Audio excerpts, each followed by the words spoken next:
सारे ट्रिगर्स को डिस्कस करते हैं। पहले तो ग्लोबल मार्केट्स, अच्छी खासी तेजी आपको यूएस मार्केट्स में भी देखने को मिल रही है। फिर से IT stocks, good morning Ajay, IT stocks में एक अच्छा रनअप दिखाई दिया कल भी।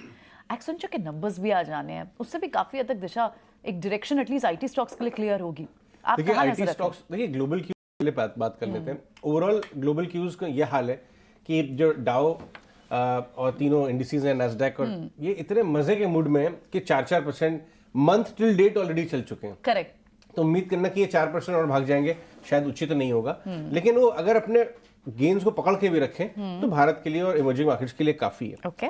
कल भी अगर आप देखिए, एक रेड सी में थोड़ी वो बहुत बड़ा वॉर तो नहीं कहूंगा मैं, Right. एक छोटे मोटे स्कर्मिश हुई है। वो मिलिटेंट टाइप के लोगों ने जो अटेम्प्ट किया है, जो क्रूड कारोबार में होता रहता है, उसमें Right. $3-4 का वो आ गया बम्प अप।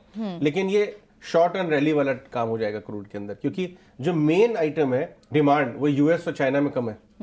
तो उसकी भी बात है। तो खैर उसको अगर आप एक बार नजरअंदाज करिए कि 73 वाला 78 हो गया है, ऐसा नहीं कि 85-90 पहुंच गया है। लेकिन उसके अलावा अगर देखिए ग्लोबल मार्केट से कोई क्लियर कट संकेत नहीं है आज। श्योर।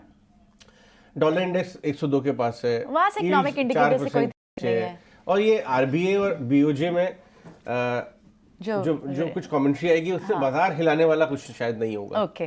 बट बाजार नजर रखे, ये बात सही है। अब आते हैं हम भारत में कल क्या हुआ। कल हमने एक बहुत अच्छी तेजी के बाद ना माइल्ड प्रॉफिट टेकिंग, थोड़ी unwinding, lack of fresh trigger कह लीजिए। कल बड़ा कैश का बाइंग भी एफआईएस की तरफ से नहीं दिखाई दिया। उसके सामने ऐसा भी नहीं है कि एफआईएस ने नहीं खरीदा तो डीआईएस ने 2000 करोड़ खरीद लिया। कल जो जैसे कभी कभी पत्ते खिलते हैं तो आप सारे अपने पत्ते एक साथ बड़े बड़े पत्ते मार नहीं देते हैं। हाँ। जब एफआई की बाइंग कल नहीं हुई, क्या आप पास कर देना चाहते हैं? तो उसने पास कर दिया। हाँ। डीआईएस ने कहा नहीं, मैं भी नहीं बड़ा पत्ता खोलूंगा, तो 300-400 करोड़ का टोकन दे दिया एक छोटा सा। तो वही हुआ है, क्लियर ट्रेंड नहीं है। और सबसे इंटरेस्टिंग बात जो मुझे कल दिखाई दी प्रियंका, वो ये इतनी नैरो रेंज में कल इंडेक्स ट्रेड की है। मुश्किल से 25 पॉइंट्स का रेंज था सारे दिन का निफ्टी का। अगर आप टॉप और बॉटम देखिए, तो 21,500 का टॉप और 21,365 का बॉटम, इस रेंज के अंदर कल मूव किया है। बैंक निफ्टी को लेके आइए 200 पॉइंट की रेंज में कल बैंक निफ्टी रेंज में ट्रेड किया। तो अगर आप कंपल्सिव इंडेक्स ट्रेडर हैं तो आपको थोड़ी मुश्किल हो सकती है। श्योर।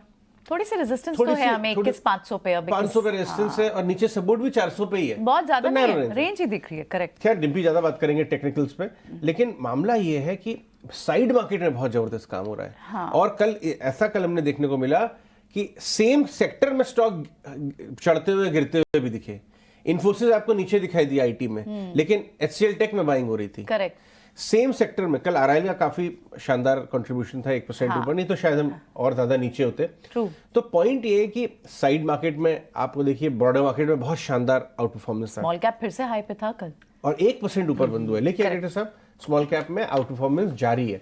तो ये जो लोग कह रहे थे कि राइट ऑफ कर दीजिए साहब, स्मॉल कैप चलेंगे नहीं, सिर्फ लार्ज कैप चलेंगे, ये देखिए out performance cap mid cap में हो रही है। मेटल काउंटर में काफी अच्छी बाइंग है, हम 2-3 बात कर रहे हैं। कल क्या हुआ ना प्रियंका, मेटल में भी सिर्फ एल्यूमिनियम में बहुत तबीयत से बाइंग है। हिंडाल्को, एनडीएफसी, आपका एनएमडीसी। तो बाजार क्या कर रहा है कि सेम स्पेस में भी चुनिंदा स्टॉक्स ले रहा है। तो बाजार बहुत एक्टिव है, आपको स्टॉक स्पेसिफिक काम करना पड़ेगा। कल हमने देखा कि केमिकल स्टॉक्स में बहुत बाइंग हुई। वो शुरू हुआ था एसआरएफ से। एसआरएफ ने खराब रिजल्ट के बाद से 1 महीने पहले गाइडेंस काटी नहीं थी। इनफैक्ट कहा था नहीं साहब हम तो स्टिक कर रहे हैं। वहां से स्पार्क्स आना शुरू है। थोड़ी यूपीएल ने 540 का लो बना के 620 आया। और कल आरती 2-3 दिन से चलता हुआ नजर आया। और कल हमने देखा 7-8 स्टॉक जो है एक साथ पूरा केमिकल सेक्टर ठीक करता हुआ नजर आया। तो अगर आप सही जगह पे बेट कर रहे हैं तो आपको बाय ऑन डिप्स का रुझान जारी रखना चाहिए। बहुत मंदी करने का समय नहीं है। सेंटा रैली का समय शुरू होने वाला है। वैसे हम तो सेंटा रैली में ऑलरेडी हैं। हम एक्चुअली स्टार्टिंग से हम सेंटा रैली में थे। एक्चुअली हम लोग सेंटा रैली में। तो अब सेक्टर्स कौन से देखें, क्योंकि थोड़ा डिफेंसिव की तरफ भी टिल्टेड कल दिखाई दिया, फार्मा, कंजम्पशन। तो कल आपको यूनाइटेड स्पिरिट चलता हुआ नजर आया था, आपको फार्मा स्टॉक्स में बाइंग नजर आ रही थी। तो ये बहुत मिक्स्ड मार्केट हो गया है। इसमें आपको स्टॉक स्पेसिफिक ही खेलना पड़ेगा। आप सेक्टर के उसमें पढ़ नहीं सकते कि भाई एक ही बास्केट। फार्मा का बहुत अच्छी बाइंग हो रही थी, आपकी सही है। लेकिन मैं 2 स्पेस पकड़ के रखूंगा आज के लिए, आज और कल के लिए, 2 दिन के लिए। केमिकल में फॉलोअप बाइंग हो सकती है। और you stick with large caps. Aarti पकड़ लीजिए, फ्लोरीन केमिकल वाले कुछ स्टॉक पकड़ लीजिए। वहां पे बहुत दिनों के बाद ना अब एक रुचि आ रही है कि हाँ सब चले लार्ज भी कैप नहीं है। ऑटो भी बहुत चल रहे थे कल इनफैक्ट। बजाज ऑटो इन पर्टिकुलर, बजाज ऑटो पे करेंगे। अभी क्या है, टीवीएस से पैसा निकल के बजाज और हीरो की तरफ जा रहा है। टीवीएस ऑलरेडी 1400 वाला 2100 हो गया, तो अब बजाज ऑटो। और दूसरा कल डिफेंस शेयर्स, तो आज भी मुझे लगता है कल क्या हुआ, आपको हम लोगों ने शायद ध्यान नहीं दिया, कल रेलवे मिनिस्टर ने बहुत शानदार कमेंट्री दी थी। हाँ। 1 लाख करोड़ के फ्रेश कैपेक्स की बात की थी। Correct. और कल उन्होंने ऐसा कहा है कि साहब आप हम एक ऐसे सिस्टम चाहते हैं, एस्पिरेशन है हमारी, जहां जीरो वेटिंग लिस्ट होगी। एब्सोल्युटली या मतलब इतनी अबंडेंस ट्रेनों की, इतनी ट्रेनें होंगी हर थोड़ी थोड़ी देर में कि वेटिंग लिस्ट का चक्कर ही IRCTC लग गया 13%। हाँ। तो कल तो ये पॉइंट ये मैं कहना चाहता हूँ, चुनिंदा रेलवे, डिफेंस और केमिकल शेयर पे नियर टर्म में आप ध्यान रखें। स्पेसिफिक स्टॉक्स पे ट्रिगर्स के साथ, टेक्निकल्स के साथ काम करिए। 1-2 दिन के लिए इंडेक्स साइडवेज रह सकते हैं, कल का डेटा भी यही बता रहा है। और इसमें आपको डिफिकल्टी हो सकती है, ट्रेंडिंग डेज मिलेंगे नहीं। ट्रेंडिंग डेज नहीं मिलेंगे तो आपको स्टॉप लॉसेस आपके खाएगा मार्केट दोनों साइड पे, जो कल हमने देखने को